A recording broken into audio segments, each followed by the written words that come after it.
and welcome to another episode of the Ghetto Presents the Movie Challenge podcast. As always, I'm one of your hosts, JP, and I'm always joined by... Me. Just me? Yeah. That's it?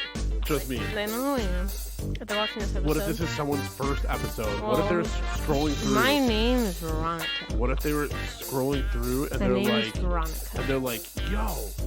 That I wanted to see. Oh, they watched Empire Records. Oh, let me listen to Empire Records. And then it's me. I'm Veronica. Me. You're not Veronica. What's your name? Totally Veronica. No, you are totally not a Veronica. You are totally a Chaz. I'm not a Chad. Chaz is trying to be a pain in the Chaz. That didn't go too well. Yeah, I've heard better from you. I'm sure you have. Oh, no, that's not what I wanted to do. I'm trying to click on... What's the first movie? Whoa. Ah! My computer's going all crazy because I'm clicking in the wrong spots.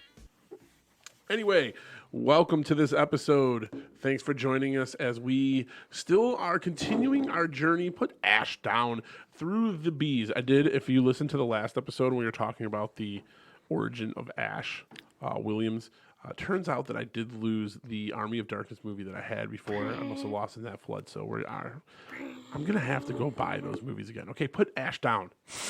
Quit touching my Ash. Put him down. Anyway, so we are still, currently, what are you laughing about? Nothing. Just talk. You're such a goof. Why do I hear nothing but motion? Quit touching your mic. There you go. So... All right, come on. Game face, bro. Game face. I'm not your bro. That's from Role Models. Oh, you didn't watch Role Models? Yeah. Did you watch Role Models? No, not yet. Oh, yeah. That's in the R's. Oh, it's such a good funny movie. Well, if you haven't noticed, we've been skipping around, okay? We haven't just stayed right in the B's. I can't wait for grown-ups. We don't have grown-ups. Yes, we do. We do? I'm pretty sure we do. Maybe not. You thought we had Coraline, but we didn't, do we? Anyway, so we're still in the B's. We're like halfway through the B's. So this episode... we watched Boo, A Madea Halloween, Boo 2, A Madea Halloween, The Blair Witch Project, Book of Shadows, Blair Witch 2, and, not in the B's, but it became available on Hulu, and it's kind of a classic of 90s movies, Empire Records. So we'll jump into it. We'll talk about Boo, A Madea Halloween first. Okay, stop. This is not some weird, gross ASMR video. Knock it off. Chastity, oh my Lord. Ah! So, Boo, A Madea Halloween came out in 2016. It's rated PG-13. It was 1 hour and 43 minutes. Madea lands in the midst of mayhem when she spends a haunted Halloween fending off killers, paranormal poltergeists, ghost ghouls, and zombies while keeping a watchful eye on her wild teenage great niece. It was directed by Tyler Perry. It was written by Tyler Perry. It stars Tyler Perry, Cassie Davis, Patrice Lovely. It's got a bunch of different people in this movie. Chastity loves the Madea Halloween movies. Boo and Boo 2. There was a point in time where she watched this movie every night when she went to sleep. And I would wake up at like 5 in the morning and all I hear was like the music, and it would be making all these... As soon as you would turn it off, I would wake up and turn it back on because every time the noise goes off in my room, because like when a song stops after the movie finishes, because you know the movies I have playing now, once the movie exits out, song's over, I instantly wake up and then I'm like... go back to sleep. So in this one, like a general synopsis of the movie is basically Tyler Perry's character, Brian, I think, right? His name is Brian? Yes. Brian's daughter wants to go to a college frat party. Tiffany, but she's 17. She's 17 and her other friend's 17, and then her two friends are 18. And they want to go to the party, and they don't tell them how old they are when they go to the party. Can you stop, please? Please, I'm begging you. Oh, my Lord. It was one. Because it sounds like no one wants to hear slurping noises. You don't know that? Yeah. If they wanted to hear slurping noises, they're at a slurping noise podcast, noisemaker video person. That was a noisemaker video person. Yeah. Anyway, so this frat's throwing this big crazy party. They go to the party. Medea shows up because Medea is supposed to be babysitting, and she sneaks out.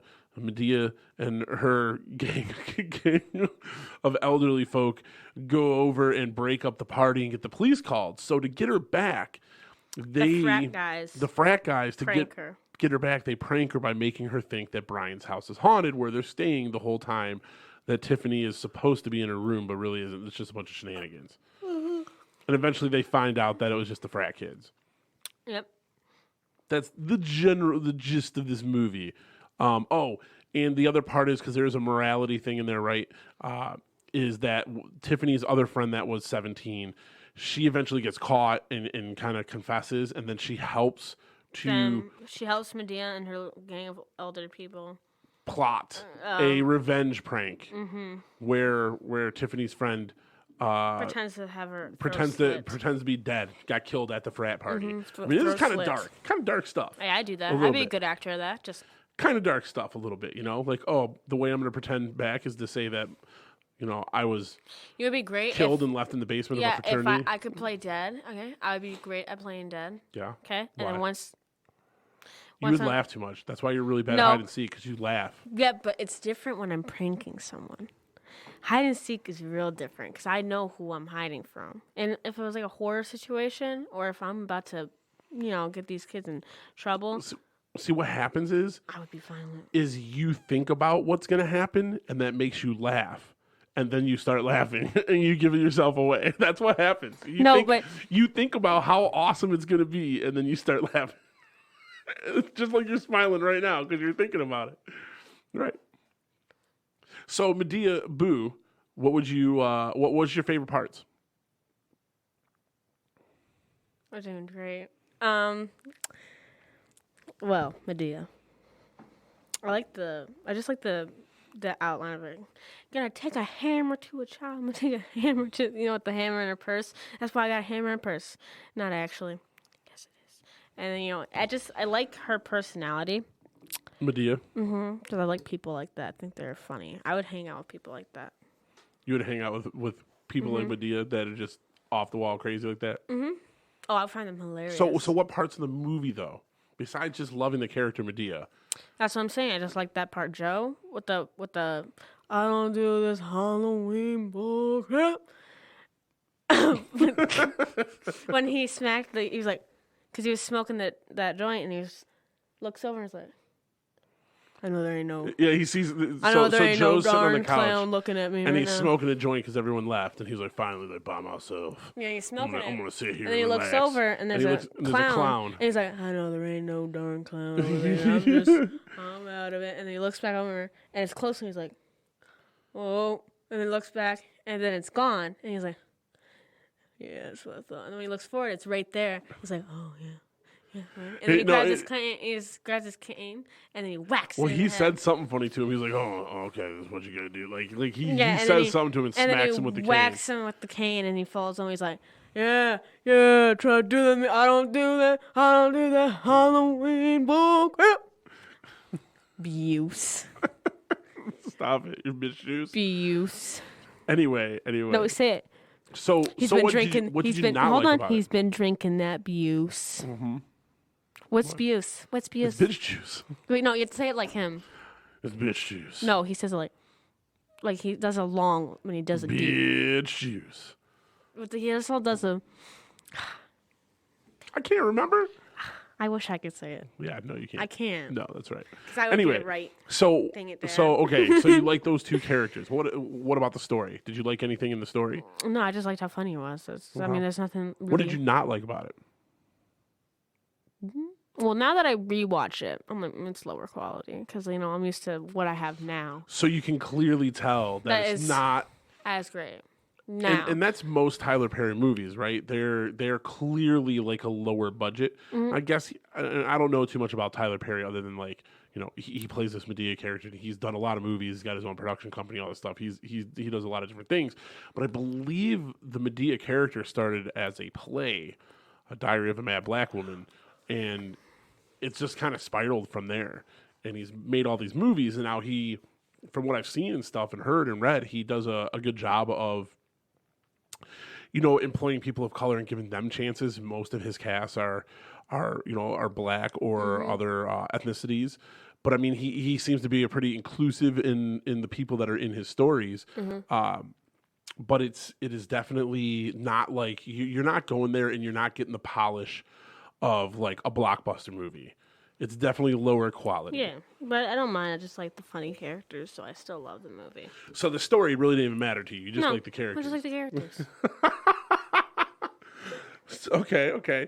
I'll say the things that I like is I do like that there's like a point to them. There's some kind of moral thing, but sometimes it seems a little over the top, a little preachy. The characters are usually pretty funny. Tyler Perry does a good job himself. Obviously, the Madea character, the Joe character, are pretty good too.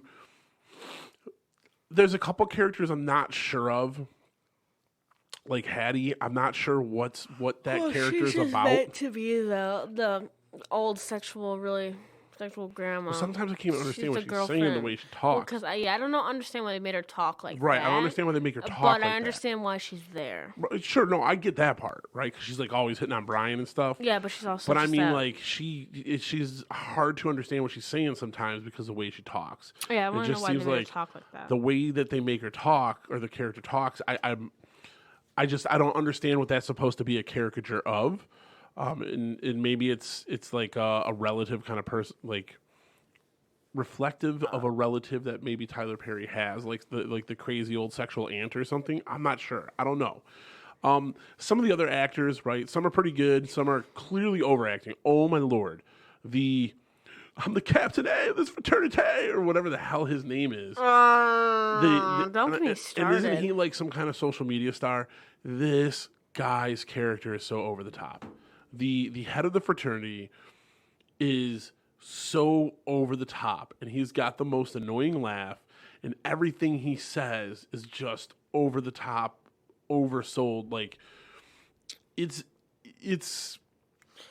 kind of cringy to just watch this guy. Now, I mean, he doesn't show much range. Yeah, he's a YouTuber. His name is FusiTube. Right. What the Yeah, so he's a heck? YouTuber. But he is just Yusuf so over the top that it's goofy. I can't say his name. Yeah. Also known as FusiTube or Fusi is an American YouTuber who produces parades, vlogs, comedy sketches, and interviews. He has also 2 other channels, Fusi and does off Fusi.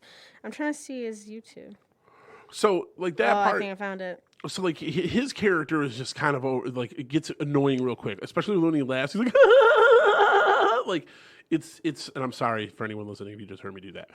So, he's a really annoying character. And what the Tiffany character sees in him, I'm baffled. But, I mean, being a dumb teenager, maybe that's all it is. He's definitely one of those YouTubers that does those really, like, stupid, because he says, "Am I still Muslim?" The truth. He's just clickbait.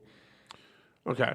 So anyway, let's focus back on this. Scary bathroom in Africa. Okay, let's focus back on this. Put your phone down. Put your phone down. I'm just saying. It's just like he's one of those stupid YouTubers. So, so the frat boys are pretty one-dimensional frat boys. A couple of them look like they're maybe way older than college age. Why did they hire him? I don't know. He was a terrible actor. I know he was not good. He was like, I agree. Okay, I'm gonna say this now. Teenage boys laughs, they annoy me. Like I know that your voice is still figuring its crap out. It's getting its crap done to make. But he wasn't supposed to be a teenage boy. I know, but I'm just saying because when we were at that at the sledding hill. That one. We're talking about this movie, and you're talking about guys at the sledding hill. It reminds yesterday. me of how he laughed. That guy at the sledding hill. There was a teenage boy that laughed like a teenage boy. It's like the high pitched weird. It's not like that, but you know what I mean. Those laughs, I'm like, oh god. Well, you had your brother. Yeah, but he sounded like Mickey. No, that's goofy. How do you do that? I can't remember. Anyway, it was funny. I miss it. So it was, like that character. Yeah, it was pretty grating. The other frat guys, obviously, right? Where they were all dumb because that's what they're trying to play. Like, yeah, right, I know they're all guys. playing dumb, but let's just be honest, they weren't good actors. I did like they do a good job of Medea and Joe and Hattie and what's the other one? The other lady that had a card. I got my card. I'm legal. Medea. I can't remember what her character's Bam. name is. Bam. Yeah. So those four characters, the old gang, are hilarious. Like they do set them into scenarios where it's like the old versus the new, right? I'll push you off that roof, boy. Right, Just take her up to the roof and push her off. You should have checked his pockets, Joe. And I think it's because it's it's Pencil funny went right because through we his all little have that testicle. person, right? We've all had that person. How many like that's that person that's like, well, in my day, I used to do all that, like I had to go to school in my bare feet up the hill in snow, walking backwards against the wind. I had to get my water out of a well. Right, like that kind of stuff, right? So that's these characters, and it's hilarious, and it's funny to see them struggle with like the newer technology. So clearly, it's like that's what those characters represent. So they do a good job of putting them into awkward nowadays scenarios. Other than that, like to me, these movies, they have their funny moments, I think they're just funny. but they're not like I'm not like, yo, dude, I gotta go watch this Medea Boo. I gotta go watch even Boo 2, because Boo 2, and we can go right into Boo 2. I'll give the stats on that in a moment, but Boo 2 is basically Boo again with a different setting, right? It's back to with the frat, but instead they can't have a party there. Yeah, it's basically the same movie, but they just they switched it. They just switched it to a different place. Now they're at a park But instead. they're not underage. And she's 18 now. And they're so teaching the mom a lesson. Right. Yeah. instead. Oh, that's right. And then the mom gets involved. So, and we'll go into Boo 2. I mean, I don't know. Let's first. What would you rate Boo? Little me, not when I first watched it, Little me would have rated it like a 10 out of 10. Oh yeah, because you love this movie. Me now. Because now that I realize that it's a lower quality movie. Because I was like, dang, I thought this movie was good. You had that thought, huh? Yeah, I was like, dang. Because, compared to the movies I like nowadays, like Avatar 2 and even Avatar 1 still looks pretty good. And like all these other movies I watch now, I'm like, dang, this movie's crappy. Like it's production quality. Yes, Yeah. but it's a good movie, so I'd probably give it like a 5, 6. I was gonna go with 5. Yeah. Of course you would. IMDb gave it a 4.6. Fair. Yeah, but yeah, I say 5. IMDb never gives anything a 10 out of 10. I don't think so. Yeah, you're right. Yeah, it sucks, but it's just like, hey, let's just make sure we give them a good rating, but we can't let them know that it's a really good movie. So I gotta put it all the way down. So Boo 2, A Medea Halloween. This one also came out in 2017. It's PG-13, 1 hour and 40 minutes. That came out in 2017. I remember when that came out. Medea, Oh my Bam, God. and Hattie venture to a haunted campground, and the group must run for their lives when monsters, goblins, and the boogeyman are unleashed. Again, directed by Tyler Perry, written by Tyler Perry and Brian Schulman. Stars Tyler Perry, Cassie Davis, Patrice Lovely. And basically, it's the same cast came back, except for this time there was a different friend for Tiffany. The girl that originally played the friend for Tiffany, I forget her name, but she's on TikTok. She's funny like a as comedian, crap. right? She's funny as crap. So in the basic plot of this one is now Tiffany's 18. Yeah, and now she's like, oh my God, and she wants to go hook up with that annoying guy, and she wants to go to the party. Listen. Now, her mom is involved in this movie, and there is the differences between Tyler Perry and his ex-wife in how they raise the daughter. So, like, she wants a car. He's like, you're not responsible enough. So her mom gets her a car. I don't like the mom. And The all way that that kind she of stuff. acted. Well, Like when because she came over to his house and he's like, "Wait, you're coming to my house? You're not coming to my house." He said, "It's my daughter. It's like mine too, and that's my house." So get and your that was butt part out. of it, right? Tyler Perry's character had to stand up for Yeah, himself. I like him. And so the mom is basically there to let Tiffany do all the things that Tyler Perry doesn't want her to. Like, that's her plot device. And then so in the end, they can't have the party at the frat house because the police are told they can't have any more parties at the last movie. So now they're having it at this Well, because they haunted, found drugs in there. right? They're having it at this haunted park, right? Where, like, how many people was it died? Like 5. Well, yeah, a bunch of people died while they were camping or partying there one year, and they never caught the killer and all this Or is stuff. it 14? I don't remember. I can't remember. How do I get 5 and 14? I and don't stuff? know. That's Well, drastic. yeah, I know. Let's just. But So the campground is where they have the party at. So now, Brian, how did Medea get involved? I'm trying to remember. Medea, she was there for the birthday party. It was Oh, her that's birthday. right. Brian It was threw her her, birthday. like, this horrible it was birthday her party. birthday for 17th too. It's all set around her birthday because her birthday is the day before Halloween. Right. And this time she's 18, but it's the same birthday he's Yeah, always and done. she goes, you know what's so funny? Because when she goes there, she's like, well, I'm 18 now. And he's like, because he's like, well, last I checked, you're 17. She's like, well, last I checked, I'm 18. And he does this, it's like so. It's pretty cringy. And I'm like, oh my God, why is this dude here? He's so annoying. Like, if I met a guy like that, I would sock him in his face or his balls. Like, oh my God. That's how annoying he is to me. I would just assault him because he's just so annoying. So anyway, Medea in the old group, the old gang, they're on their way to go there to bring Tiffany back.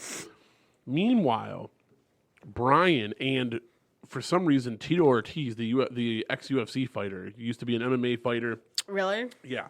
He was so calm in that movie. I'm like, so whoa. Tito Ortiz is in the movie He's too. way too calm. And so him and Tyler Perry or Brian, they come up with a plan to prank everybody at the park, including Medea, because Medea and Joe were giving him a hard time. So they were going there to go save her. Listen, right. But he decided to prank all of them. Personally, if it was me, and I went to go, and like my niece, whatever, said, "Hey, I'm 18. I'm gonna go to a place where people died." Cool. That's not on me. You die. That's okay. Didn't love you anyway. Bye. Like, Medea cares about her, obviously. But at the same time, Medea doesn't personally like her. So, I would have been like... Because Medea keeps talking about beating her up. Yeah. So, like, for me, I'd be like, peace. That's cool. Ain't my child. And so, like, that's part of the one of the things, like, the bigger issues with this movie, right, is the fact that the daughter's 18 now. And while, she's living under Tyler Perry's roof, at a certain point, you do have to let go and allow your kid, especially if they're a legal adult, allow them to, they're going to make these mistakes, right? And that's what the mom was trying to do. So I get from her point of view now where I think the mom crossed the line was when the mom was deliberately lying to other kids' parents. She was allowing other kids under her permission to go to this party. She shouldn't lie to the dad in the first place. Well, she shouldn't have lied to the dad. No, she shouldn't have lied to anyone. But also, she was a butthole too because she brought her man up in there, so what? But he didn't talk at all to the owner of the house. Listen, I don't care, but if you're in my house and I'm going to ask you a question or ask you to do something, and you're just going to stand there and just start kissing her, it's like, get out of my house, dude. So I think I can be adult enough that if Dylan's mom, right, brought another, came for Dylan's birthday party, I wouldn't care. I wouldn't mind. Now, he was disrespectful because he wouldn't talk to him. And that was part of the whole Brian's growth of, I got to stand up for myself. That's what I'm saying. Like, I don't care if I had an ex and they brought their, if I was, my ex-husband, okay, and he brought a new girl in my house while it was our child's birthday. I don't care. I don't care about you that. Respect me in my house. Yeah, but if you're going to ignore me when I'm talking to you, get out of my house before I make you get out. Yeah, so it was... That was just what's irritating me because you're in his house, he's not in your house. Like if he was in your house, you can ignore him, but he's not in your house. You're in his house. So those are things that I didn't like that happening. I didn't like that that the mom was so disrespectful. Not disrespectful, but with other kids' lives, right? They weren't hers. Yeah. And giving them permission to go to this party and stuff like that. Like, that's cool if you're going to do that for your own kid. But not my But you're kid. not doing that for my kid. Right. Yeah. And so there was a lot of disrespect there. But to see that one girl was like, we shouldn't do this. No, we're not doing this. But she still goes with her. It's like, I would have been like, go ahead without me. You're my best friend. Cool. Doesn't mean I'm going to support you when you're making a bad decision. No, but I think that was her trying to make sure that she could, try to prevent her from being in a bad situation. Yeah, but for me... Listen, I love you. You're my best friend. Okay? Matt's just one of my best friends. Okay? Either one. Okay? I'm not going to mention names. Besides, I already mentioned Landon. But imagine it's Landon, okay? He's like, hey, let's go to this party, down at a place where a bunch of people got murdered. He would never say that anyway. He wouldn't. He hates horror. And he's like, hey, let's go down there for a frat party. Like, hey, that's on you. So where I think the differences are, right, is one, because it was girls. Yeah, I know. Right, so there's but always... But at the same time, if it was my other friend, my other best friend, and she's a girl, I would be like, peace. But Peace. again, okay. So I understand what kind of situation she can get in, right, and I feel bad. And and that's crap. Maybe I would go. Yeah, exactly, because what if something did happen? Then you would be like, well, if I was there, maybe I could have got her out of there or stopped that from No, happening. I would have just popped her tires in her car. so she can never go. I'd just be like, But that's why her friend would go, because maybe she could be the one that stops it, prevents it, and that's what she tried to do the whole time. But she could have told Tiffany's dad, or she could have popped the tires in the car. And so I would just pop my friend's tires. I'd be like, hey, you want to go? Okay, I'm gonna be right back. I'm gonna go get squat outside. Now, like, the things that I did like about the movie are the same things that I liked about the last one. Like the funny characters. There's a couple of the funny characters, mainly the Medea and Joe and like that old gang of characters. They're the funniest people in the movie. Mm-hmm. And it's being in goofy scenarios. That was what I liked about the movie. There's some genuinely funny parts, but other than that, it's the same things I didn't like about the first one, because it feels like the first one on repeat. Yeah. It's in a different place. There's different morality stories, sure, but basically it's the same movie again, and that's why I would give it a 5 again, because it didn't do anything better. Now I'm thinking about it. I would go with my friend. Because I care about her. I care about her. She's my best friend. I would go with her. Okay. I'll risk my life for her. I would go for her. But I would also pop her tires before she even got to leave. Okay. Now that I'm thinking about it, because I care for my best friends. Right. So I would go, because I would risk my life for her. But I would give her crap. And I'd be like, but I don't. She's smart. She wouldn't do that. Or would she? I don't know. You never know, especially once hormones are in play. What you say right now as a 13-year-old might not be completely different in 3 more years. Listen. I don't even like people to begin with. So that's it for the. And I know that I'll get hormones, a lot more hormones than I have now. But my liking for people, it's not going to change. So I dislike people. That is Boo and Boo 2. Mm-hmm. I'm gonna give it a 5 out of 2. You just skipped me. IMDb gave it a 3.9. Yeah, what are you gonna give it? Dang. And IMDb ratings, I believe, are based on people voting what they liked. Yeah, I keep thinking about it because it is. It is based on people rating them. I keep thinking about it. Should I go back to those pages and we add our vote to the IMDb number? If you want to, but I keep thinking about it. I would go with my friends. But again, I would pop their tires. You're not going anywhere. I'll pay for you to get a new tire or fix your tire, but I'm going to pop it. You ain't going nowhere. Or I would just, lock them into a room. Okay. Kidnap them for a day. Speaking of popping tires and... They won't call the police on me. I know. Well, maybe they would. So next up... Depends on who I'm talking about. Next up is a movie that has... Yeah, Landon would never go. Has significant... significant history. Like, it was kind of... I'm trying to think of the right word to say. It changed the movie industry for better or for worse. What movie are you talking about? This is the Blair Witch Project. Oh, this movie? Oh, this one's So for nice. anyone that's never seen the Blair Witch Project, it did a couple things. It's about a witch. And they tricked people. It had probably the first... This will be me. The first viral... As a producer? Marketing strategy where they made it appear to be real.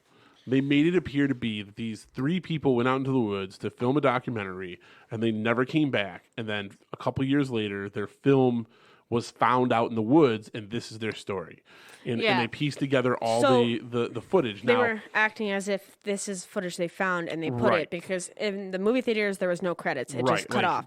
But on TV, if you rent it now, there's credits and stuff. But people actually thought that this was real because the acting was actually really good. It looked realistic, like the way it was set up and everything. And there was a website with everything on it, like the missing posters and this produced. And it's a real town. It's real woods. It's a real town. There was people visiting, going to the house that they went missing, and going everywhere to find them, and at the same time figure this crap out. But if I was a producer, I would do this. I would love to trick the world and just have them at my fingertips with tricking them. I know. You get excited and you try to eat the microphone. but tricking the because it tricked, basically the world, and this is how films that were like camera kind of like documentary kind of films. That's the other thing. This is how they began. The shaky found footage genre started with Blair Witch. Yeah, and I just love just how it tricked so many people. I would love to do that as a producer. Like, I would set up so much just to screw with them. And then eventually I'd be like, hey, guess what? They're not actually missing. So if you think of movies like Quarantine or VHS, any of the VHS movies, Creep, like movies where there is found footage, even like a bigger blockbuster was oh God, what is it now? Cloverfield. Cloverfield also does the found footage thing, but on a way sharper, like more polished budget. Blair Witch was basic. There is nothing crazy going here. I believe Blair Witch was the most profitable movie when you compare how much it cost. And don't quote me on this, but I think I read this, that Blair Witch, because it was so cheap to make, but it made a shit ton of money, is actually the most profitable movie when you compare how much it made. Well, they just went out in the woods and had these that's people just grab cameras and film it, and then bam. So Blair Witch Project came out in 1999. So this movie is actually like 24 years old. It was rated R. It was 1 hour and 21 minutes. 3 film students vanish after traveling into a Maryland forest to film a documentary on the local Blair Witch legend, leaving only their footage behind. Directors were Daniel Myrick and Eduardo Sanchez. Writers were Daniel Myrick, Eduardo Sanchez, and Heather Donahue, who's also in the movie. Heather Donahue, Michael C. Williams, and Joshua Leonard are the main 3 people. They use their real names. Like, they used Heather, Michael, and everything. Josh. Like in the movie. And they even had the producer, I'm pretty sure, had them hide for a while so that, this could play out. Well, so from what I remember reading about it, like years later, was that when they were doing this movie, they didn't know that certain things were going to happen. So like some of their reactions are real. Like the rocks and some of the dolls like hanging up in the woods, like they had set that up, so they didn't know they were really going there and going to see those things. This producer was tricking his own cast. I believe that's how that all went down. He's playing games. I could be mixing it up, but I'm pretty sure it was for this movie. Who's the producer? Well, I don't know who the producers were, but that's part of the directors and everything too. Yeah, I know, but whoever did this crap, they knew what they were doing. I love them. But it's I like it for the fact of, like, it was a unique horror story. And it's one of those horror stories where you never see the monster. You never see the bad guy, right? You never see the witch. So it plays on more of your fears of, like, you can't tell what's going on. And, like, weird, unsettling things happening more than, like, here's the boogie monster. Ooh, it's scary, right? It doesn't do a reveal like that. You never see the Blair Witch in this movie. You don't see anything. Like, you don't get surprise attacked by any, like, lady in a white dress with black hair. Nothing. The scariest things in this movie are the tent shakes. There's piles of rocks, and there's little, like, twig dolls hanging from everything. And then there's a scene. And you see the dude standing in the corner in the basement. Yeah, that's it. Those are the scariest parts of the movie. But there is a scene where their friend, they hear him screaming in the middle of the night after one of their friends got taken away. He disappeared. Yeah, he just disappeared, and so she finds a bundle of sticks. Let me talk. With his jacket, his little flannel piece of it wrapped around it, and she opens it like an idiot, which if I saw that crap, wouldn't touch it. If I saw this, cool, it's sitting in front of me, I want to find out what's in there. And she opens it. I would actually think there's nothing in there. She opens it, and there's another piece of, part of his jacket, and he opens it. Well, she opens it, and there's a bunch of blood in his teeth. And I was like, yummy. Because, like, it looked like Jell-O. Because blood is kind of clunky a little bit. Well, when it coagulates, right? Yeah, like that. So that was realistic, and the blood looked realistic. I'm just saying, it looked like Jell-O. And personally, if I saw that, I'd be like, oh, we gotta get out of here. And if I saw a house in the middle of the woods that was run down, and my friend that I saw his teeth and blood in a thing of his coat, be like, So, but This house means we're near a back that up road. and paint that story, right? This house is near a road. We need to go. We need to figure out, because if there's a house in the middle woods, I guarantee there's some kind of area. No, there wasn't there. Because that house was like 100 years old. So, no, but at the same time, painting the story of another thing that it did good is it doesn't show. It was Blair fast, Witch. but it did a good job of like the psychological horror of like what would happen if you were lost in the woods. They were like really shaky, but like they didn't have dirt on their face, like they've been out there for like been surviving like a zombie apocalypse. But they were only out there for like 4 days. But they had dirt on their hands, obviously, because they're in the woods. But they didn't have like a bunch of like they you wouldn't necessarily didn't get dirt on look your like face. super messed up. Because they weren't. They weren't. Like you could go out in the woods for a weekend and you'd be fine. I know in some production be dirty. movies they would make them look like. Well, they've been through all that crazy stuff. I've been surviving out here for 2 days, and I'm already. No, surviving for 2 days ain't shit. 2 days survival in the woods is taking a dump in the woods. That's it. Yeah, right. You ain't getting that dirty yet. I'll eat my own feces. But anyway, oh my god, you could go longer than that without food. So to set the story up right, so they go to the woods where the Blair Witch is supposed to be, and it's just the three of them. And right off rip, they're like questioning Heather's, navigation skills using the map. But she was doing good. She was like, "Let's take this shortcut, and it's going to be only just a couple hours. We're taking a shortcut."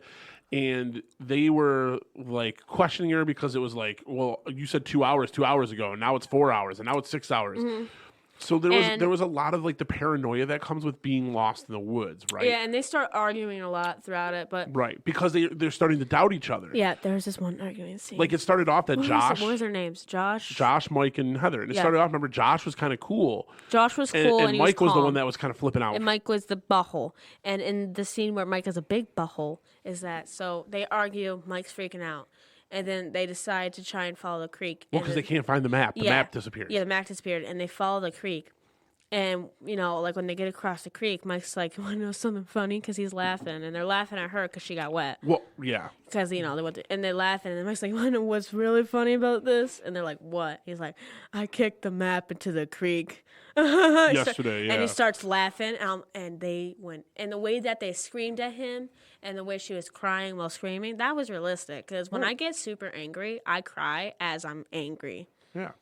And he was saying it wasn't doing any good. That's why I kicked it in the river, because it wasn't helping us anyway. So what do we even need it for? Oh, he's dumb for that. That's what made me hate him throughout the whole thing. And then so Heather has the compass, or no, she has a compass. No, or was it Josh that had the compass? And Heather was like, "Give it to me." Yeah. Or no, Heather had the compass. Josh was asking for it. He was like, "We couldn't trust you with the map. Give me the compass." She's like, "You screwed us with the map, getting lost. He screwed us with kicking the map. So give me the compass." That was Josh's argument. So then eventually it was interesting how the dynamic changes, because then Josh starts having more of a mental breakdown. Yeah, and Josh starts becoming the weakest link. Yeah, and But remember why? Remember what else happened? What was it? Remember when their whole campsite got messed up? Yeah. And it was just just Josh's stuff that got messed up and had the goo on it. All his stuff he had was goo on it, and they all his stuff was thrown about. Yeah. He was the one that knocked over that rock pile. Was he? He was. And she fixed it. But listen, if I was in that situation, and my friend, let's just say it's one of my close friends. We'll use Landon. Landon knocks over that. You're screwed. It was good while it lasted. Wow. Basically, Chastity, if you're Chastity's friend, you're on your own. So don't. You knock over some possessed crap. You hit one of the possessed dolls. If I ever went in the woods and I saw a stick doll, I'm instantly out of the woods. If you see some possessed looking stuff, witchcraft. Listen, I don't mind witches, but witchcraft? Oh no, thank you. You can be a witch, just away from me, because I don't want to be cursed. But if Landon knocked over that, I'm sorry, Landon. We've had a good run. Goodbye. So then Josh starts losing it, and then he disappears, and then Mike. And it was funny because during the movie, you actually were like, "I hated Mike, but now he's actually nice. He's actually being really nice." Mike was being nice after Josh started having like his mental breakdowns, and he was like, "Yeah, anyone gotta see around?" He's like, "You just gotta leave him alone, Heather. Yeah." He was being nice. He was being understanding. I was like, "Dang it, buddy, you made me hate you. Why are you doing this?" So this original trip was supposed to be one overnight in the woods, yeah. And they end up there for like 4 days, 4 nights, or something like that. And then I would just go in one direction. Well, that's what they were trying to do. Remember, they were trying to find they were trying to follow the compass and everything. But see, if I were and to it was go taking them in circles into some kind of woods, I know that they were doing a project, and there was a certain place they had to go for that project. I understand that. But I wouldn't go to that place, and I would want to do a different project because I wouldn't go to that place if that woods wasn't surrounded by civilization. Because I would never go into a woods that wasn't, because then if I don't know what way would be the only way to get back to civilization. Because there could be one way where it's just more woods. And you like there's no civilization for like miles on miles on miles. Well, so like, and that's why I don't like going into those types of woods, because then I'm like, but part of the problem is nowadays this movie doesn't work as well because everyone's got GPS in their phones. Yes. Everyone's got a cell phone. Everyone's got GPS. Like when I go hunting, I use my phone primarily. I have a compass in case, but my phone tells me exactly where I'm at. It tells me my GPS locations. I've got apps that trail me where I'm going. I'm just saying, in that situation, I would never go into a woods that had like no fields of like circling it, to where I have a good chance if I walk in one direction, I'm gonna make finding your way out. Yeah, I'm gonna make my way out. And the water was probably I'll do a brisk draw. The water was probably their best route, but they abandoned that too. They abandoned that too, which just I would have because kept. the paranoia and stuff was kicking in, and everyone was freaking out. What did you like about this movie? What did you not like? You know about what? I actually like the setup of it. Like the fact that it was very like they didn't have to like make a set or anything. They just like push them in the woods, give them some cameras, bam, and the way they had it set up was nice, and like the way they set it out, it was a very fast movie. Mm-hmm. And the beginning didn't have me. I was bored as crap. And then, like, as soon as it got in the woods, I was like, yeah, let's go. I want to watch these guys die. And as it goes, because it was interesting on how they got wiped out. Because Josh was paranoid in the beginning before he got kidnapped. He just got wiped out. And when they heard his screams, they were so paranoid to the point where they were like, we don't know if that's actually him. Right. That could be whatever's out there messing with us. And I would think the same thing. If that was Landon, I'm sorry, I don't know if that's actually you. I would try and save them. I'm too good of a friend. So I would try and save them like they did. But if I heard them in a house, I don't know if I would go in the house. That house looks really messed up. And if they went upstairs and saw a bunch of bloody handprints on the walls, I would instantly wipe my butt out of there. I'm not messing with it. And as soon as as they travel in the woods, they hear Josh's screams from a house eventually. Or they go into it and the screams stop, and then they start hearing him calling Mike's name. And they go upstairs, and as they go upstairs, you see scratches and bloody handprints. And there's a whole story about that house and like these kids being killed there and all this stuff. Like there's a whole story that explains why all that stuff's there. Mm-hmm. And so then it's like, oh crap, they're in that house. They're in that where this house. Dude had been killing kids because he said the Blair Witch told him. Is that the actual story? Well, that was the story that they tell in the movie. But was that an actual thing? No. Like, was there actually people killed there? No, it was all made up. I was gonna say, it was all fake. If there was actually a story, there wasn't even a Blair Witch legend for real. It was all fake. I know, but I'm saying if there was actually like a real murder story of a guy still doing their job, killing a bunch of. No, I'm saying if they killed, like, there was actually a murder there. Because I know there's murders at a lot of houses. A murder there, those kids dying. I'd be like, hey, I don't mind getting paid for this. 24 years later, still I know, but I would say, making people think it's real. Listen, I know, I'm not thinking it's real, but I'm saying if it was, I'd be like, hey, I know I'm getting paid for this, but I want, like, an extra money for going to a house that could, But as soon as I saw bloody handprints and scratches. You're out. So what did you not like about the movie? I care about my friends. But not that much? No, I care about them that much, but I'm not going to risk my own life. You want me to move on. I'm just going to think that. I'm going to think that they want me to live on. Just like in Krampus. Save yourself. Just like in Krampus. I would think my parents would want me to live on. So I would take that bell and I would go. So what did you not like about it? Not much, actually. There's nothing I could say that was bad. There was nothing bad I could say, but I'm not going to say it was like the best movie ever. Okay. But I didn't get to finish about the house.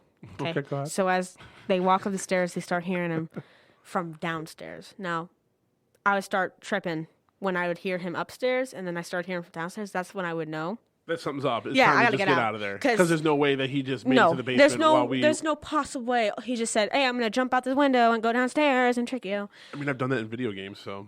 Yeah, but that's a video game. This is real life. The guy was trying to kill me, and I jumped out the window. And then I ran back up around it from downstairs. I've done that in Red Dead. But what I'm saying, that's a video game. This is real life, sucker. Guys, you gotta snap into reality. You don't got infinite lives. Mm-hmm. So once they go downstairs, them stairs are messed up. Everything's creepy. And as soon as Mike goes down there, whoop bam. That was loud, but who That cares? was really loud. But they went whoop bam. His gets wiped out. His camera just falls to the and ground. it stares at the ground. And then she goes downstairs calling for Mike. And when she's walking around, she eventually sees Mike standing in a corner, and then she goes, well, bam. And that's a whole part of the mythology, too, of the standing in the corner thing. Yeah, he was just standing in the corner, and she's like, Mike? And then all of a sudden, she got wiped out. And you don't see her walk off into the corner with him, nothing. He's still just standing there. He doesn't move or anything. He just continues to stand there, and then it ends. Yep. But, see, in the movie theater, my father said there was no credits. This one had credits. Yep, well, because that was part of how they were trying to sell it, that it was a real thing. So what was interesting was, or maybe I'm getting that mixed up with Paranormal Activity, because Paranormal Activity did the same thing. So anyway, Yeah, I would leave my friends.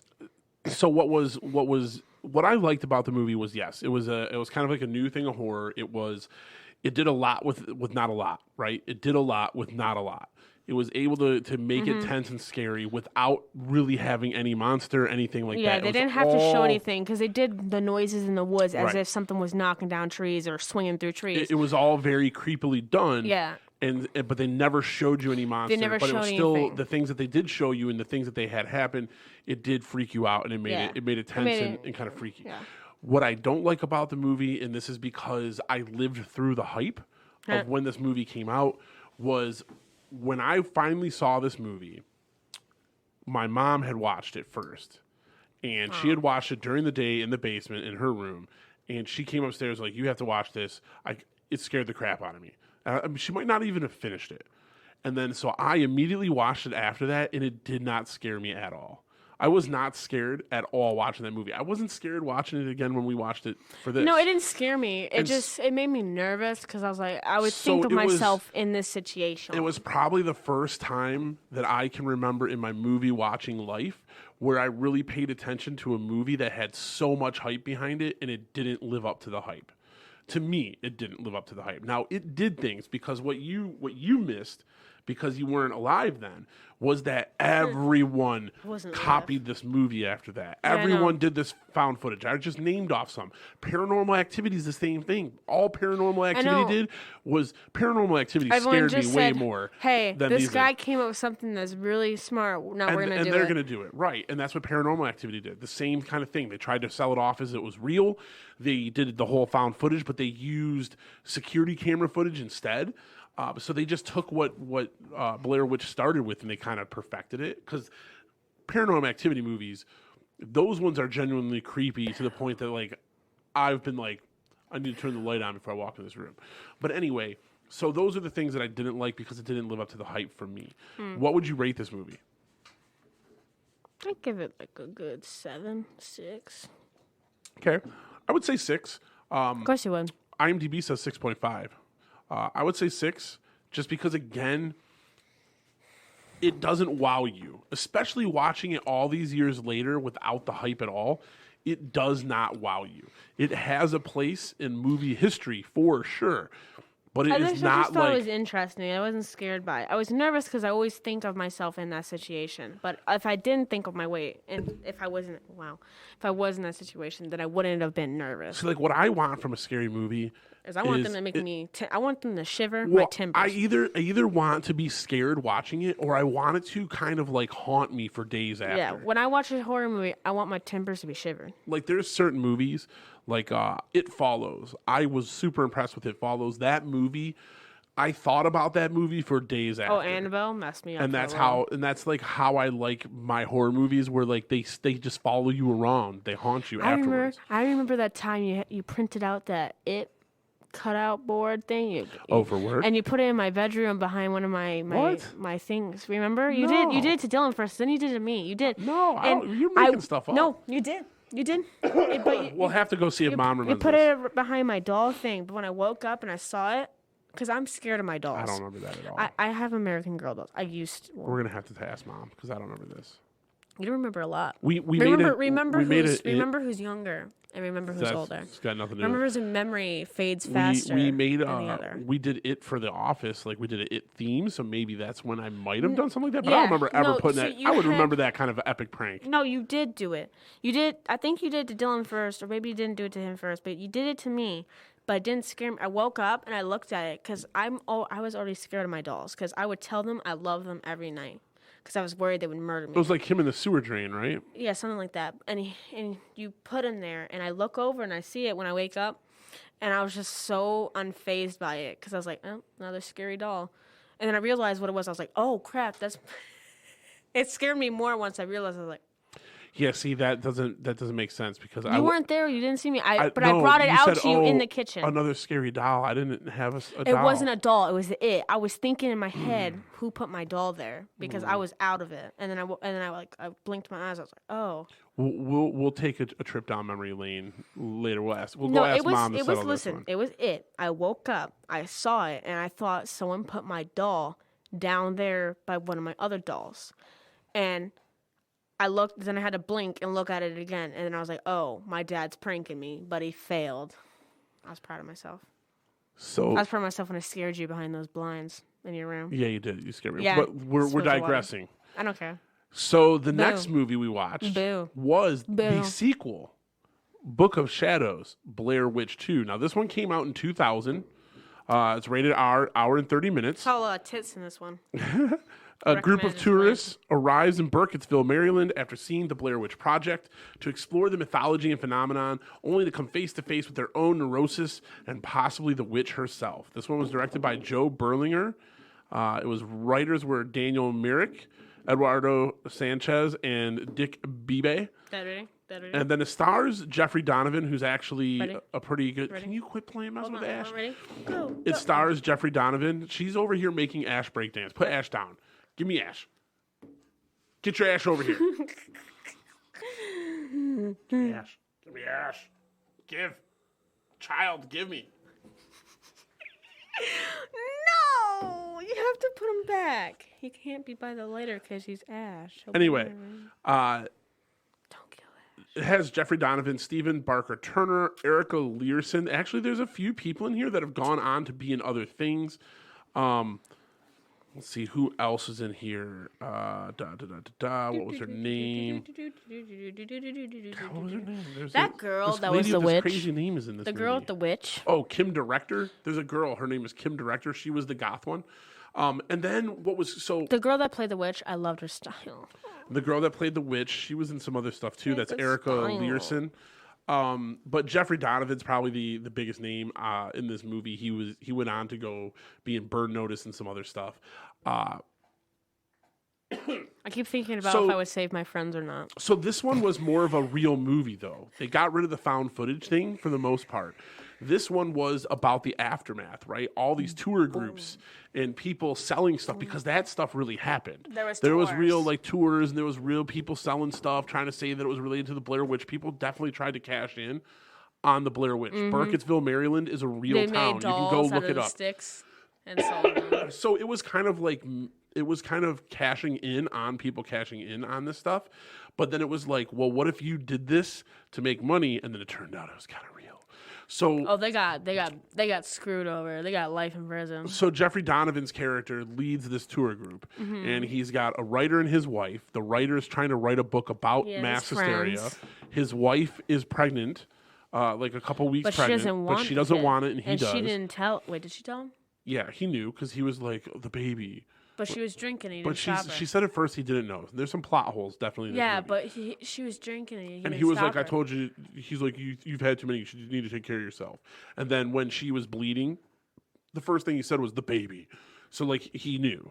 Yeah, but if I knew it was personally weird. Right, I wouldn't let my wife drink. Personally, I don't give a crap.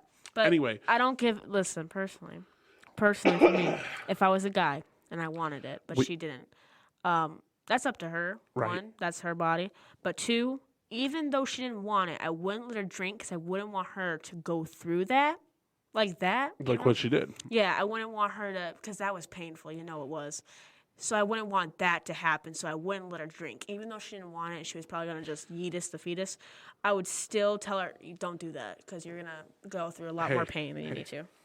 Mike, what you can't see is Chastity was halfway on top of the table talking down at her mic because she can't sit still right now. And my legs are... Yeah.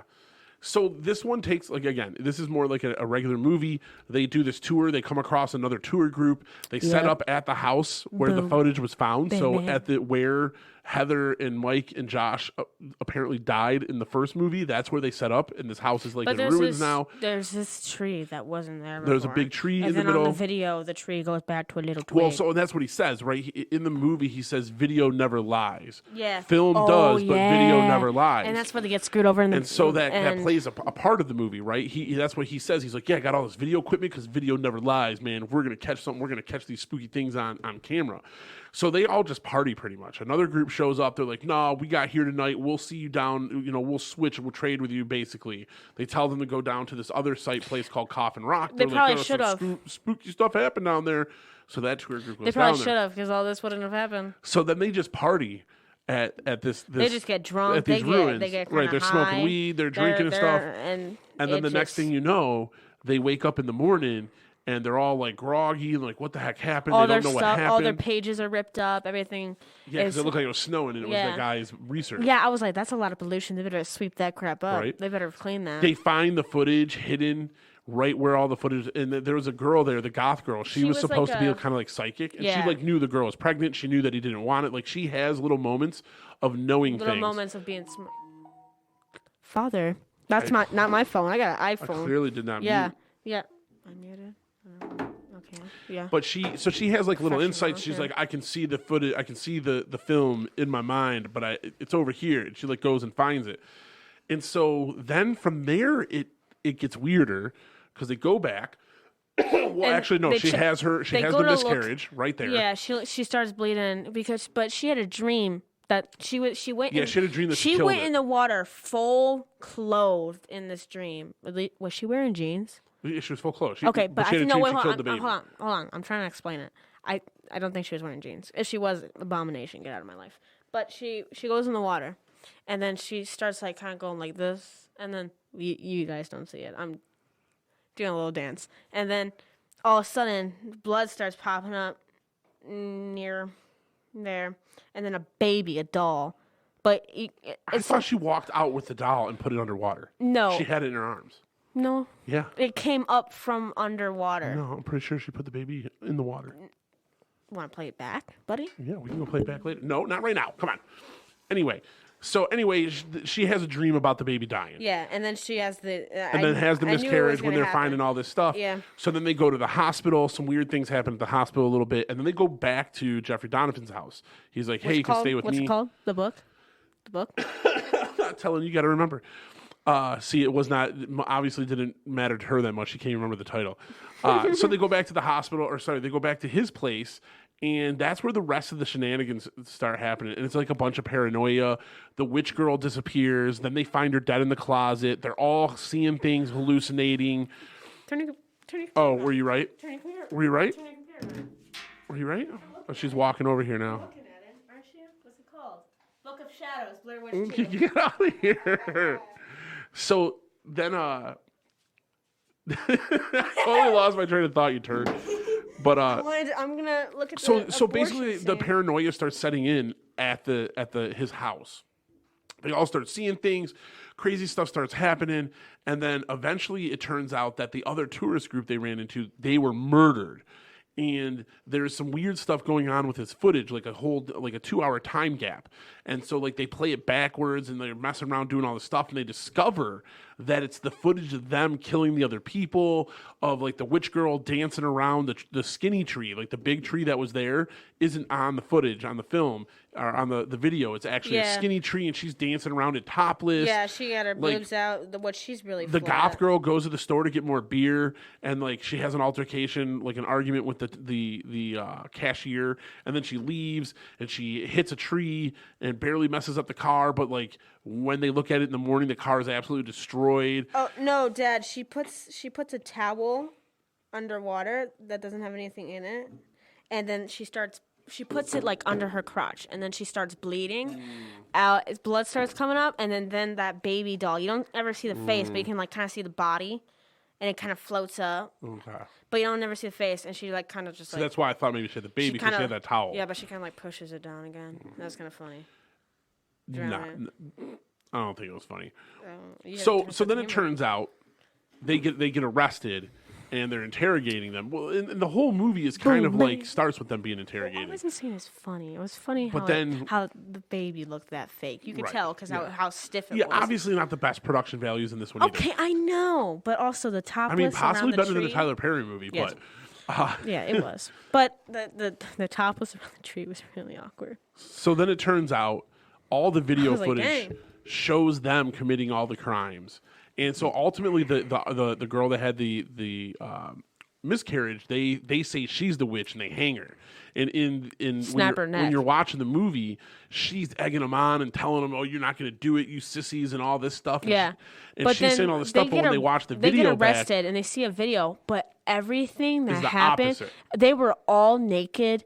The one guy killed the witch girl and put her in the closet. Super awkward. Why they gotta be naked and for then that? and it shows that whole end scene where you see her egging them on before they kill her. Yeah, but and she it's was the actually opposite. It's like begging her them. begging for her life and they kill her. And so it plays were on one that possessed. they said the video never lies, but just like the hysteria that they encountered together, and then they end up going to I want to jail. know, but there was also a really weird scene of them like all banging. Remember? Oh yeah, there The was. one girl was like sitting, and she was like over them, like watching them like do yeah, it. and like that was really weird. I was like, hey. But that was part of the Blair Witch stuff. I know, but that was really awkward. I was like, dang, they had to go this deep in. Wow. So I like that. I liked it It because was like, awkward. that was what I liked about the movie was that it made you doubt what you were watching because then you see the video footage 'Cause of then those I'm same like, things and like something different dang. happened. They got prison for life.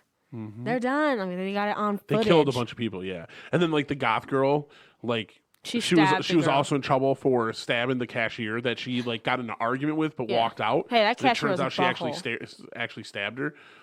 Yeah, it was a cool play on like the paranoia, and it felt like it feels a little weird because it's like outside of it's different than what the Blair Witch was. Yeah, but it so was cool because it showed some of the real news footage from after the movie, after the first Blair Witch. Yeah, no, it showed it. Yeah, it showed it in the beginning. And it dealt with like what happens to a town afterwards, and then also like the mass hysteria part, like people believing things. But then also it had enough to make you think like, did this all happen because the Blair Witch really did possess them? Was it because they just got really drunk and they were paranoid and stuff, or was it because the Blair Witch? or were they just like high as crap and like tripping, and they just said, "Hey."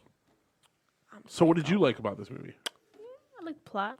It was actually pretty good. I can't specifically describe. Hey, but hold on. What? There was a scene on the bridge part of his like house. That one guy pulls up Yeah. the shotgun when the dogs were barking. Okay, triggered me. I don't like him anymore. I liked him, and then I was like, as soon as Oh, because if a dog's gonna die, Chastity's gonna be mad at you but for her listen, life. listen. The dogs were just barking. They weren't attacking him, and they were. Don't play games with me. Remember that one of the first episodes where you freaked out? You thought something was No, behind you? I heard a noise and I thought it was mom. I was like, No, I yeah, switched. that was because hilarious. I was scared. That was pretty funny. I know. I turned so fast. My heart skipped a beat. But the dogs were just barking and they were tied up. So what was the point of grabbing a shotgun and going like, I'm gonna shoot you? I don't know. Because they were hellhounds. Because he wanted to leave, and like that was the Well, crazy thing, like, the van- bridge was broken. Dip. How you gonna bridge, leave? The bridge to the house broke. It was the only way in. The van was all destroyed, but then None of it was None real. of Yeah. that happened. It was all just a lie. Oh, So what would you- listen? If I saw that clip of me doing all that stuff after, like it didn't go that way in my like what I saw, I'd be like, "Oh, lock me Yeah. up, give me." So what send would me you to have a rated psych this ward, movie? Jesus Christ. 7. Okay. I'm going the same as Blair Witch. I'd say it's a 6. IMDb said a 4. Of course it did. IMDb toasted this one. I mean, Blair Witch was a 6.5. Well, Medea Boo 2 got 3, so Yeah. I mean, that was. I can see that actually. I can see it, but dang, that was low. Yeah. So that's Blair Witch 2. Like usually the it's highest. worth a watch one time. The highest BMD will go, whatever it's called, is an 8, like 0.9, 0.5. I'm gonna give it a 7.5. And to be clear, too, Blair Witch, the first one, is not in my collection. We do have Blair Witch 2, but since they were both on a service, we were able to watch both of them. Mm-hmm. The third one that came out in 2020, I think it was, Blair Witch. That one we didn't watch. We got to pay for it, and I've seen it before once. I don't know. I don't know if I really want to pay to watch it again. It was. I can give you a brief summary. Basically, Heather's brother was young when she disappeared. So it's like 20 years you later. Told me about this. He goes looking for her, and it he just gets food, right? Him and some friends go looking for it, but it totally turns into. Like, it explains why they got lost because, like, all of a sudden things aren't working right. They do get turned around. The days, like, the hours are different, right? Like, days are longer, nights are long, like, all this stuff. Yeah, but then it takes an alien turn. I like it where you don't see Blair Witch. And that's kind of, like, their explanation for it is that it's extraterrestrial. Yeah, I like it when you don't see Blair Witch. So that was the Blair Witch 2. Mm-hmm. What's next? Last movie. I know. Lucas is a vibe. The last movie. Lucas is a vibe. So the last movie is going to be Empire Records. This came out in 1995, smack in the middle of the 90s. PG-13, an hour and 30 minutes long. 24 hours in the lives of the young employees at Empire Records. When they all grow up and become young adults thanks to each other and the manager. They all face the store, joining a chain store with strict rules. It was directed by Alan Moyle. Writer was Carol Heikkinen. And then it stars Anthony LaPaglia, Deb Mazer, Maxwell Caulfield. I'm going to read off some other names because this has got like a who's who in this movie. Lucas looks so different. Rory Cochrane, Johnny Whiteworth, Robin Tunney, Renee Zellweger, Ethan Embry, Coyote Shivers, Liv Tyler. Like, there's a bunch of people in this movie. It's got a pretty good cast. And basically, they work at Empire Records, and the Lucas is supposed to close the store, and he breaks all the rules that he was told. Don't touch the cigars. Andre. Don't touch the liquor, and don't count the money twice. Maguire play Andre? No, who's Andre? Remember, I told you he was cut from the movie. Oh, that part. I was about to say, hey, what? So Deborah, who's Deborah? Oh, so Lucas finds the contract while snooping around that Empire Records is going to become part of a larger chain, Music City or something like that. And so, in a attempt to come up with the money to save Empire Records from becoming the chain, he takes the $9,000 from the safe. He goes to Atlantic City. And he wins right off the bat. Like, he's walking through and he's like calling out the numbers, and people are winning based on what he's doing. So like, he can't lose. And he goes to play roulette. No, not roulette. Sorry, craps. He wins right off the bat, and he doubles his money. So he's up to like 18,000. And then he's like, one more time, and everything will be right with the world. My friends will keep their jobs. And then he rolls snake eyes and he loses everything. So instead of leaving with the 18,000 he had, he leaves with nothing.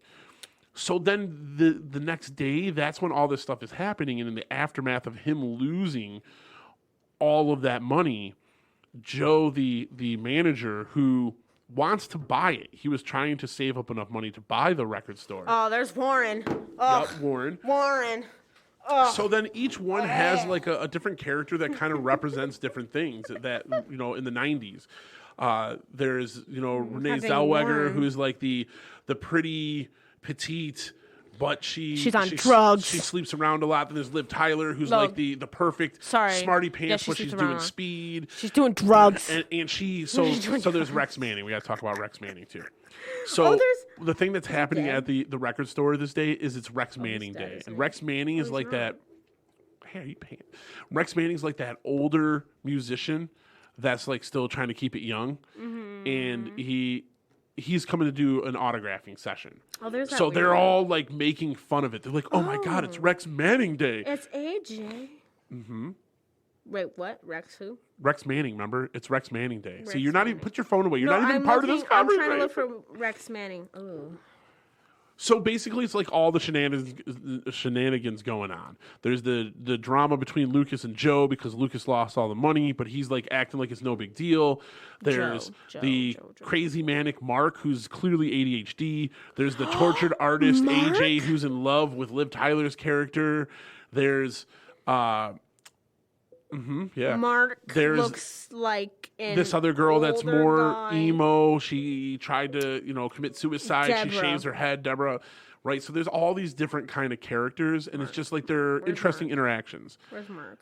It has great music. I wish I could work there because it looks like they have a Autograph lot girl? of fun. She's labeled. Yeah, which one? The old lady that came up and was like, No, the younger girl, the teenager that was like, I'm getting this for my grandma. yeah, oh yeah, that one. I'm trying to look for what's his name, Mark. So then in the end, Mark. the record store is going to become this, but then they decide to Joe. do a fundraiser Joe. to come up with the money to save the Empire, to save Empire Records. Joe's in Annabelle.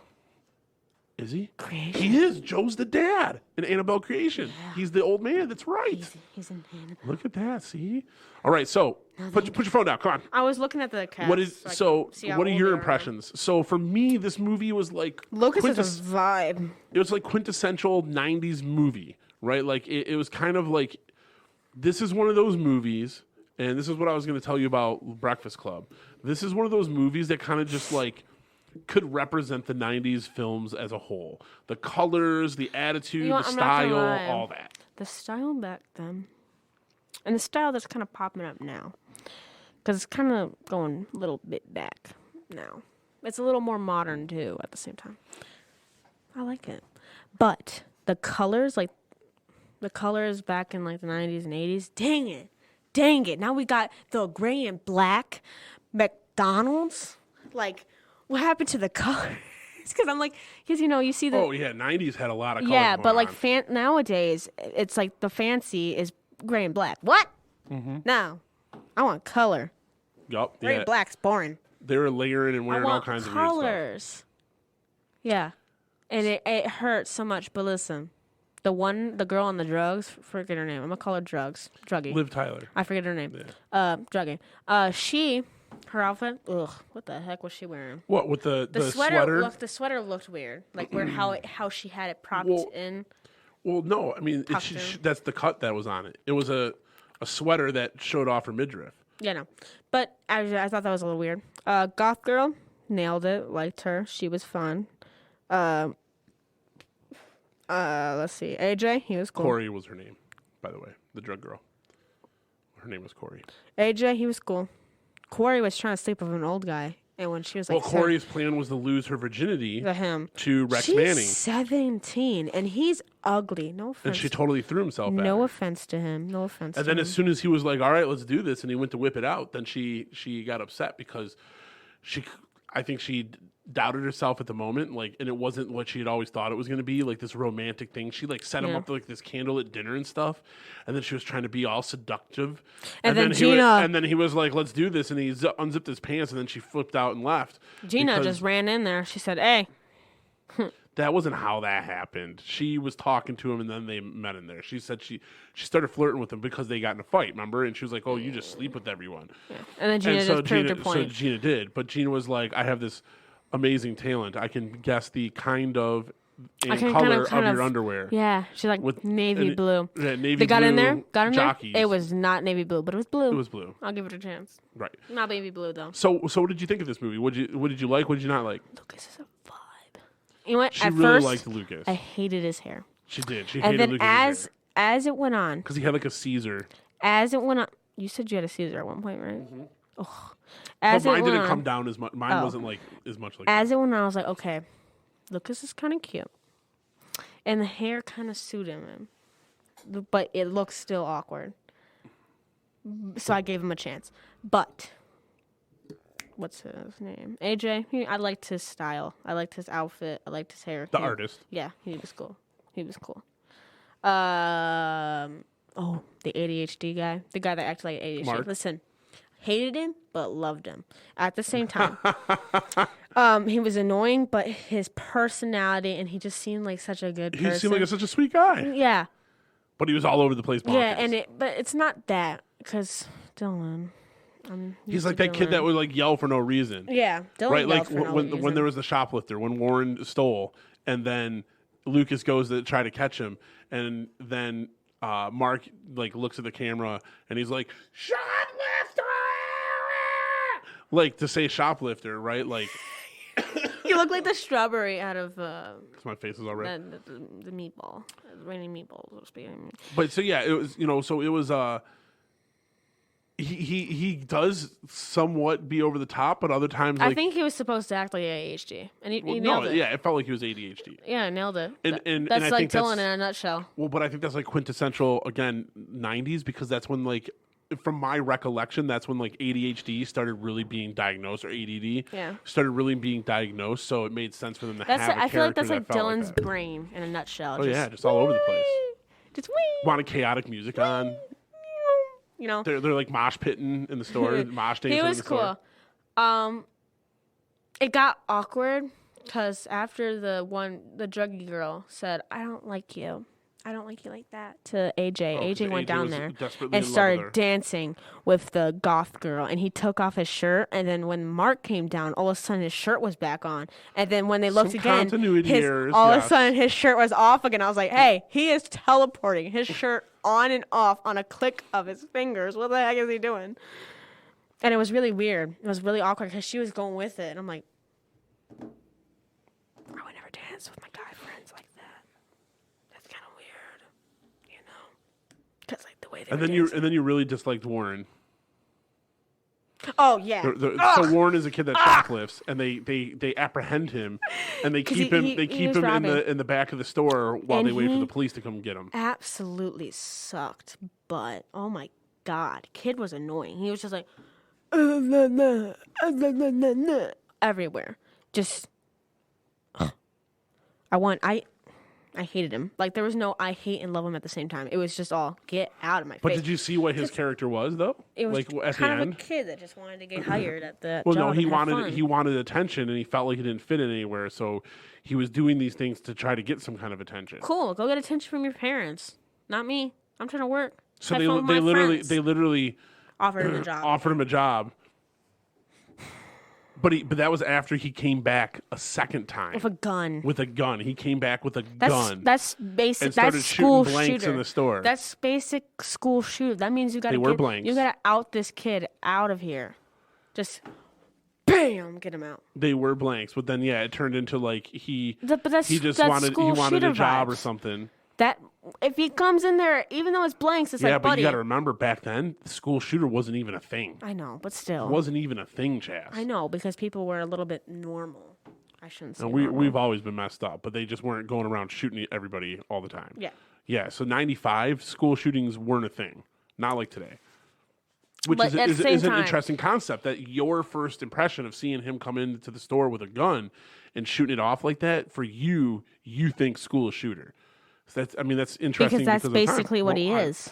But that's what I'm saying is that's an interesting. He did that now, and if that was my store, bam. An interesting connection that you're making there because that's the times that you live in now. See me? If I had a shoplifter in my store, and I saw them, I would walk up to them. But I would, even though I'm young, I would act like I needed like some kind of cane. Okay, I wouldn't act all crippled like you do when you're joking about someone walking. You know, I would actually act like I need that cane. Okay, and then I would be like, hey, kid, yeah, this is a good CD, you know. Well, bam, just like Joe, whack him in the face. And then you'd be going to jail for assault. Beating. It's my store. Doesn't matter. He stole my car, and he only got locked up for a little day for shooting blanks. Yeah. So he still brought a gun. No, that's what they told. They're like, we can't really do much. Like they're not going to hold him because, he had a gun, but it was just blanks. So there's nothing they're really going to charge him with. So, what else did you like? I beat a kid. So he had a gun. I love this movie for a couple things. I smacked a kid because he tried to steal from me. I love this movie because again, it reminds me of like my childhood, and it's got a great soundtrack. Mm-hmm. You know what? The music was pretty good. Right, the music's really good. Yep. It looks like a place that I want to work. Mm-hmm. You know, it just reminds me of being young. And the different kinds, like each kid kind of represented something that you might be going through, right? Mm-hmm. Like drugs, anyone that sleeping. was in love with someone, but they couldn't work up the courage to tell them. Right? ADD. Right. The Lucas, the misunderstood gambling. The one being depressed and feeling like you're invisible, mm-hmm. right? Like there was a lot of different things that it touched on. It was so because as soon as you saw the bandage, I'm like, okay, yeah, self-harm, and they were like. What's this? What's under that? It's like dip. You could guess. You can just look at it and guess. Mm-hmm. So what would you rate this movie? I don't really have anything that I don't like give it about a it. 7. You're gonna give it a 7. You're gonna give it a 6. Watch. 8. Surprising. I'm gonna give it a 7.5. I feel like there are certain movies. 7.9. I feel like there's certain movies from each decade that are like essentials that represent that decade. And this is one of those movies to me. I feel like Empire Records is one of those movies that represents the 90s. Just like I think, and when we watch it, Breakfast Club, because it's in the B's, so we can watch it. Just like Breakfast Club is one of those movies that represents the 80s. This is the 90s Breakfast Club to me. When you say the 90s, I just think old. Right. That's so weird. I just think, because I was born in 2009. Well, you're telling everyone my birthday. So Chas is giving this one a 7. I'm giving this one a 6. Out of all the movies we talked about today, Chas, what would be your favorite? I would say the one with Lucas is a vibe. Yeah. You know, he was a vibe in the end Empire because he was Records. dancing all by Score himself. 1 for Empire Records. He was dancing. Second favorite would definitely be the first Blair Witch. Okay. Because it was interesting. It was interesting. Nice. Okay. That's good stuff. Well, because I just liked it. It was just quick and easy. And then it just like but it had like little interesting moments. And I liked the way it was set up. That's why I liked it. All right. Well, that's going to be it for us. We're going to wrap this up. I'm trying to think if I have any tip of advice. Oh, I have one. This is Chas's random advice? Yeah. Is that going to be a segment of our show? Yeah. Time for I'll Chas's random advice? I'll give a little one. Don't go in the woods alone, 1. 2, your friend gets kidnapped, you find their blood in a cloth of their shirt and their teeth, and you hear them screaming. It's not them. Just leave them go. They're already dead. Yeah, they're long gone. They're hopeless. They're only missing most of their teeth. Right. It's like, at that point, just let them go.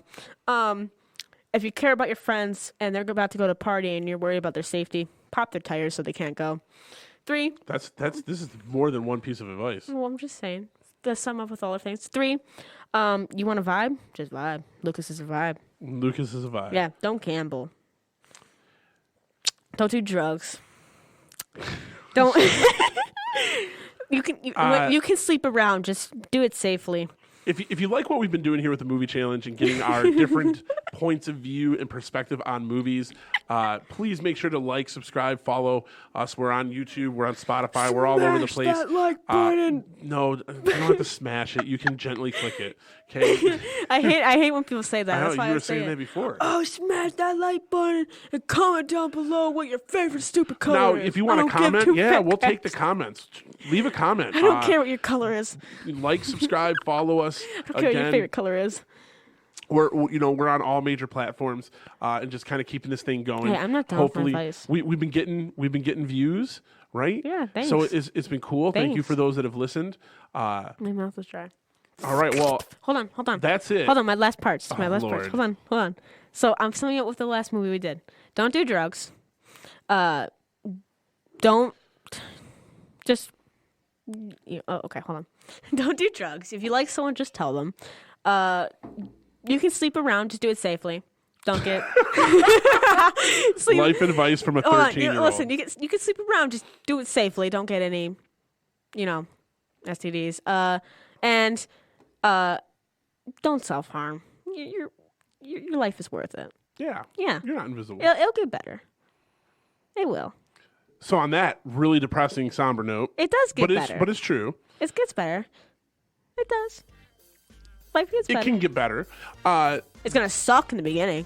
But just It's get better. Enough, It's like a video game. Enough Chas's soapbox. Holy crap! That's what we're gonna call this. Hey, instead. I'm being sweet. I know. I being sweet? I suck at this. I can't comfort people because I was like, how do I? Because say your this? first inclination is you're on your own, sucker. I'm out of here. That's you're what my you're friends. on your own. Because my friends aren't stupid. I would expect Landon to be like, "Hey, there's a creepy house. I'm not gonna go in it because I'm smart." And if he did go in it, I'm like, "That's on you. You're on your own. I'm not coming in when you start screaming bloody murder." I'm giving Chas to wrap it up so you'll hear. So again, for the Movie Challenge podcast, I'm one of your hosts, JP. Oh, sorry. It's me, Chastity. And it's always my co-host, Chastity. And we'll catch you next time. Thanks so much for listening.